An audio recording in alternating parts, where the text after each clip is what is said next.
this week's parasha, we find different subjects. In the beginning of the parasha, vows and promises that one can promise, one can make a vow and you have to keep it.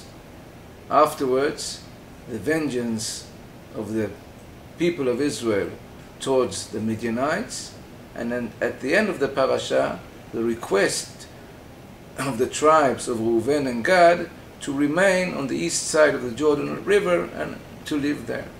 Apparently different subjects, but to a certain extent there is something in common in these three parts of this parasha, because the vows we have in the beginning of the parasha is something that we have not been commanded to give or to make, but we want to.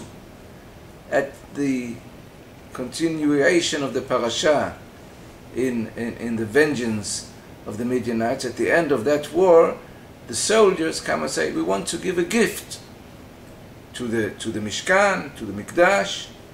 They don't have to.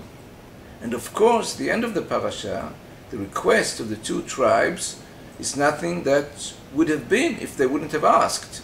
They would have gone into Eretz Israel together with the other tribes, and they would have divided Eretz Israel on the west side of the Jordan. That's what seemed to say in the Torah.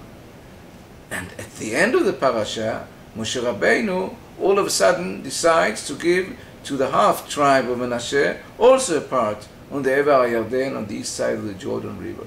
All these things, as I've said already, are things that are not written, are not a part of commandments that we have seen already.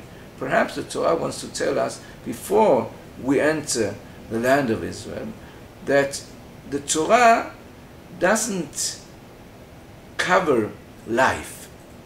It gives us commandments, ideas, values, and we have, as the Ramban says in one place, we have to take these values, these commandments, and use them as examples and try to understand what can we do in other cases. Life is bigger than the commandments.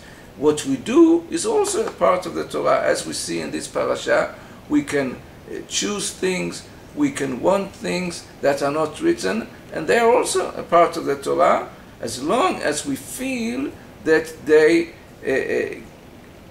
go in the same direction as the mitzvah and the values do, which we have already learned in the Torah. And perhaps that's one of the meanings of this parasha before entering Eretz Israel, as we see. Shabbat Shalom.